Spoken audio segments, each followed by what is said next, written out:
This is Baruch here at the Tikkun Elevator Kollel.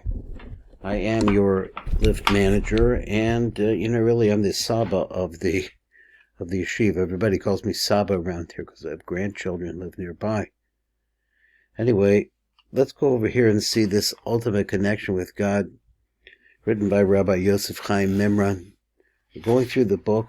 We're going through part 8. Let me see if I get this straightened up. There we go. So part 8 starts, and it says like this. It starts, profound transformation, and you shall cleave to him.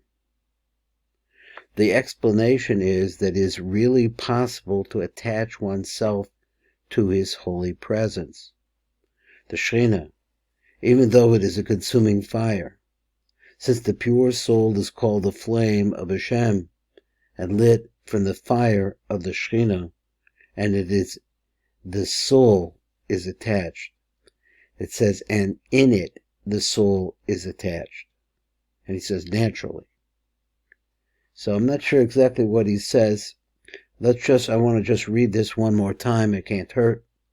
It says, since the pure soul is called the flame of Hashem, because he had said it's like a fire, the Shekhinah is like a fire, and lit from the fire of the Shekhinah, and it's an attribute of the fire, if we use that metaphor of the Shekhinah, and in it the soul is naturally attached because it's a portion of that fire.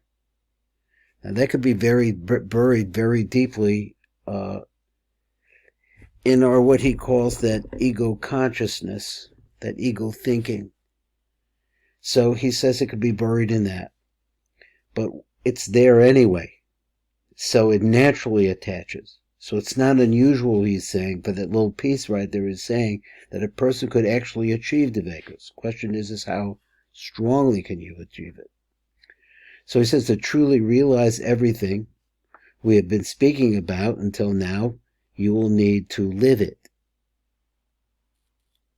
When every cell of your body is aligned with the will of the Creator, then you will start to feel the vibrancy of life. And when you can feel this underlying God current that energizes everything that is, then it can be said that you are truly connected to God. Tomorrow's bills are not the problem. The dissolution of the physical body is also not the problem. Loss of connection with your higher purpose in life is the problem, or rather the core delusion that turns into a mere situation, event, or emotion into a personal problem and into suffering. Loss of true focus. What you're really doing, what we're really doing in this world is of being connected on high. To be free of ego is to be free of the psychological need of the past for your identity and the future for your fulfillment. So he's saying it's possible to live in the now. This represents the most profound transformation of consciousness that you can imagine. In some rare cases, this shift in consciousness happens dramatically and radically once and for all. When it does, it usually comes about through total surrender in the midst of intense suffering. It's a very interesting idea. Most people, however, have to work at it. When you have had your first few glimpses of the timeless state of consciousness, you begin to move back and forth between the dimensions of time and presence. Now, I'm not sure what he means by presence. I used the word earlier, now. In other words, the time of time, which is either forward or backward, and I'm thinking about the future, I'm thinking about what happened, or the present. First, you become aware of just how rarely your attention is truly focused inwards. Nevertheless, just to know that you are not focused is a great achievement in itself. To be able to realize that you're not paying attention to what's going on in your head, that realization he's saying, is a very high level by itself, even if initially it only lasts for a few seconds before it is lost again. Then, with increasing practice, you can choose to have the focus of your consciousness whenever you realize that you had lost it. You could bring it back again. And you are able to stay in it, not just for a couple of seconds, but for longer periods, as perceived from the external perspective of time. That is, if you looked at it and you say how long, if you somehow came to a clear mind where your thoughts are about your physical self, is basically what he means by the ego consciousness or the ego mind. He says it's all about you. But you may find that there's a place where you're not thinking about that.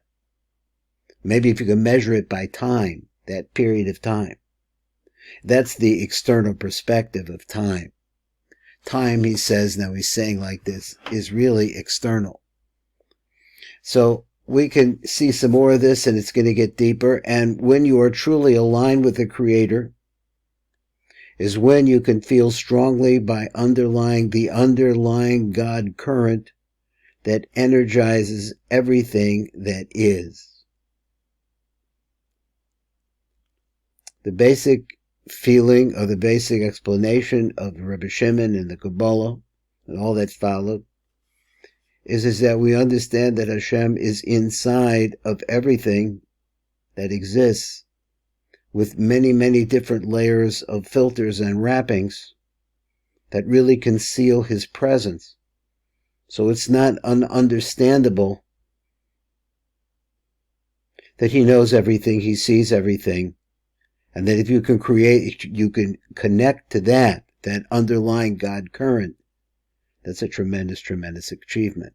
Something to be worked at. This is Baruch Fleischman, Tikkun Elevator Kollel.